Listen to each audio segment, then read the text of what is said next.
जब गवर्नमेंट के एक कदम ने ऐसे कंसिक्वेंसेस पैदा किए जिसका इफेक्ट हमें आज भी महसूस होता है। फिर 1962, 1965, 1971 के जो वॉर हुए थे उनमें सिख जवानों ने आगे खड़े रहकर लड़ाई करी थी। ये समझना जरूरी है कि मिलिट्री कोई भी ऑपरेशन हो तो उसमें सिविलियन सेफ्टी पैरामाउंट होती है। दूसरी चीज अकाउंटेबिलिटी बहुत ज्यादा जरूरी है। पॉलिटिकल अंडरस्टैंडिंग, स्ट्रैटेजिक थिंकिंग और ग्राउंड लेवल की जो समझ है ये भी उतनी ही ज्यादा जरूरी है जितनी की आपकी फिजिकल ट्रेनिंग जरूरी है। अगर एक आर्म्ड ग्रुप आपके देश के एक बहुत ही रिलीजियस जगह में घुस जाए, हथियार लेकर फोर्टिफाइड पोजीशंस बना ले, वहीं से अटैक्स को कोऑर्डिनेट करे, तो आपकी गवर्नमेंट को क्या करना चाहिए?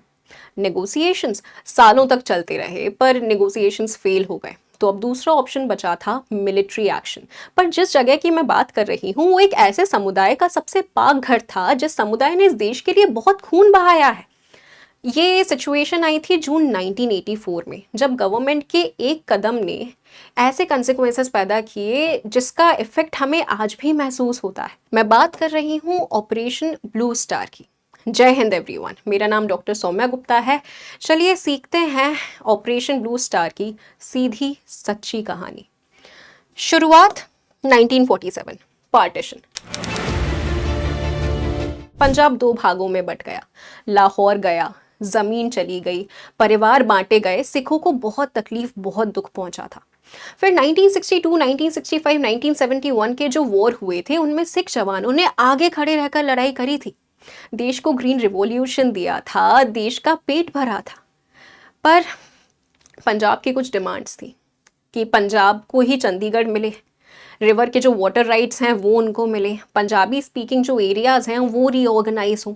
इन सारी डिमांड्स को फॉर्मली रखा गया था 1973 में आनंदपुर साहिब रेजोल्यूशन के अंदर। अब इनमें से काफ़ी सारी डिमांड्स ऐसी थीं जो एक्सेप्ट करी जा सकती थी, पर काफ़ी सारी डिमांड्स कॉन्स्टिट्यूशनली काफ़ी कॉम्प्लिकेटेड थी क्योंकि दूसरे स्टेट के इंटरेस्ट भी थे। इसीलिए गवर्नमेंट के लिए इनको इतनी आसानी से एक्सेप्ट करना इतना ज़्यादा सिंपल नहीं था। काफ़ी नेगोशिएशंस हुए, कई सारे डिमांड्स मान लिए गए और कई सारे डिमांड्स ऐसे थे जो फंस गए, जिसके चलते एक पॉलिटिकली अनरिजॉल्व सिचुएशन पैदा हो गई जो सालों तक खिंची। अब ये सालों तक खिंचने की वजह से एक फ्रस्ट्रेशन पैदा हो गया जिसमें एक नया लीडर उभर कर आया, जरनैल सिंह भिंद्रानवाले। पंजाब के एक छोटे से गांव का लड़का, दमदमी तक्सल का हेड, सीधी भाषा में बात करता था बिना लाग लपेट के।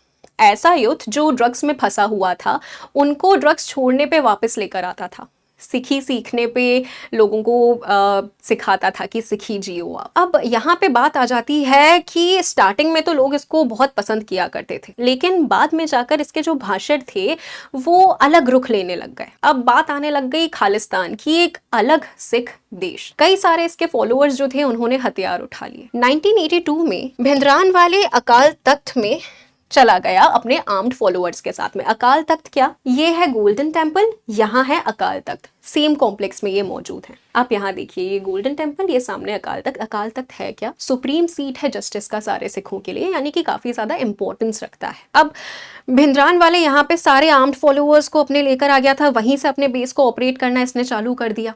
कई महीनों तक हथियार अंदर आते रहे, AK-47, लाइट मशीन गन्स। और ये जो सारे मिलिटेंट्स थे इनको मिलिट्री ट्रेनिंग पता है कौन दे रहा था? Retired major general Shahbeg Singh, जो इंडियन आर्मी से ऑलरेडी कोर्ट मार्शल हो चुके थे। पंजाब में कंटिन्यूसली वायलेंस बहुत ज़्यादा बढ़ रहा था, भले वो पॉलिटिशियंस हों, जर्नलिस्ट हों या पुलिस ऑफिसर्स हों, सब अटैक पे थे। 1983 की बात है जब एक बहुत ही senior police officer AS Athwal Golden Temple से दर्शन कर निकल रहे थे, दिन दहाड़े गोली मारकर उनकी हत्या कर दी गई। अब ये जो पूरा सिचुएशन था ये सिर्फ एक पॉलिटिकल मूवमेंट नहीं रह गया था, ये एक आर्म्ड इंसर्जेंसी बन चुका था। अब इंदिरा गांधी जी के पास में दो ऑप्शंस थे। सबसे पहला नेगोशिएट करना, बहुत नेगोशिएशन करने की कोशिश करी गई, फेल हो गए नेगोशिएशंस और पंजाब में हर दिन लोग मर रहे थे। दूसरा ऑप्शन था मिलिट्री एक्शन का, पर वही बात है कि ये बहुत ही रिलीजियस, बहुत ही पाक जगह थी, तो अगर यहाँ पे जरा सा भी कुछ भी ऊपर नीचे होता तो फिर पूरे सिख समुदाय का गवर्नमेंट से भरोसा ही उठ जाता। सेकेंड ऑप्शन को सिलेक्ट किया गया, मिलिट्री एक्शन, जिसको हेड किया लेफ्टिनेंट जनरल KS ब्रांड ने, जो खुद एक सिख थे। ऑपरेशन को समझते हैं। 1 जून सीआरपीएफ ने फायरिंग की शुरुआत करी, कॉम्प्लेक्स के बाहर उन्होंने पोजीशंस ले ली। अब ये सिर्फ एक वार्निंग फायरिंग थी, अभी तक ऑपरेशन की शुरुआत हुई नहीं थी।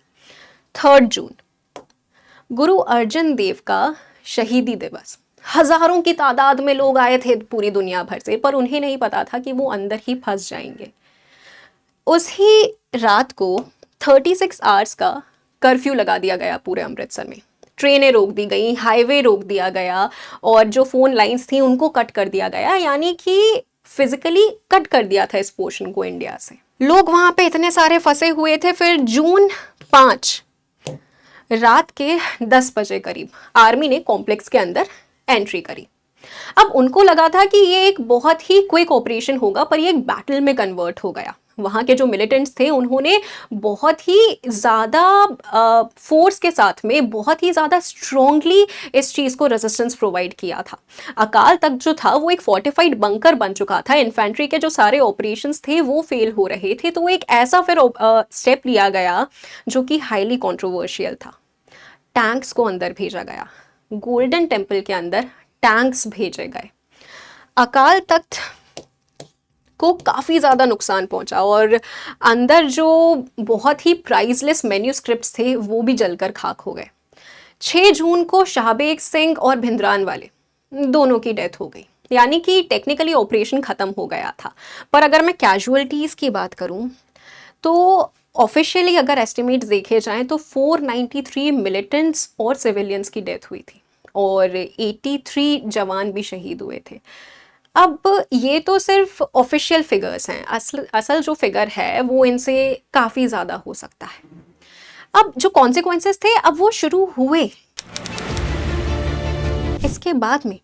31 अक्टूबर 1984 को इंदिरा गांधी जी को उन्हीं के दोनों बॉडीगार्ड्स ने, जो सिख बॉडीगार्ड से बीएन सिंह और सतवंत सिंह, उन्होंने गोली मारकर उनकी हत्या कर दी। पर इसके बाद जो हुआ वो और ज़्यादा सीवियर था।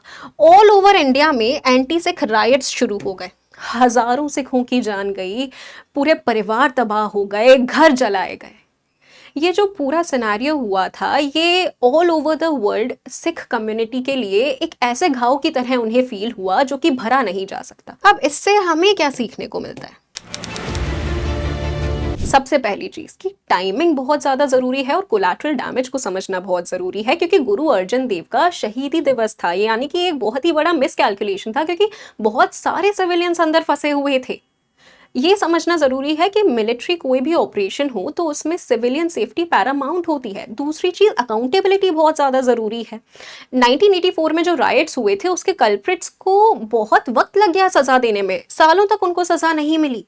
और जब जस्टिस नहीं मिलता ना तब घाव भरता नहीं है, घाव और ज्यादा गहरा हो जाता है। अगर मैं आज के करंट सिनेरियो की बात करूं तो आज भी खालिस्तान की डिमांड काफ़ी सारी जगह एग्जिस्ट करती है, स्पेशली फॉरेन डायस्पोरा में ये बहुत ज़्यादा एग्जिस्ट करती है। इंडिया कनाडा के जो डिप्लोमेटिक हाल ही में टेंशन्स देखे गए थे वो भी इसी कारणवश थे। पंजाब का जो यूथ है वो अभी भी इकोनॉमिकली काफ़ी ज़्यादा चैलेंजेस फेस कर रहा है, ब्रेन ड्रेन है, और यही सारी चीज़ें हैं जो बाद में एक्सट्रीम चीज़ों का कारण बनती हैं। लेकिन अगर एक बहुत ही इंपॉर्टेंट बात बताऊं तो पंजाब का मेजॉरिटी ऐसा है जो अमन चाहता है। गोल्डन टेम्पल आज रिस्टोर्ड खड़ा हुआ है, यानी कि जो घाव हैं वो भरे जा सकते हैं, घाव भर सकते हैं। ऑपरेशन ब्लू स्टार सिर्फ एक मिलिट्री ऑपरेशन नहीं था, ये एक रिमाइंडर था कि जब पॉलिटिक्स फेल होती है ना तब मिलिट्री और कॉमन लोग दोनों ही उस चीज़ का भरपाई करते हैं, दोनों को ही लॉस होता है उस पर्टिकुलर सिनेरियो में।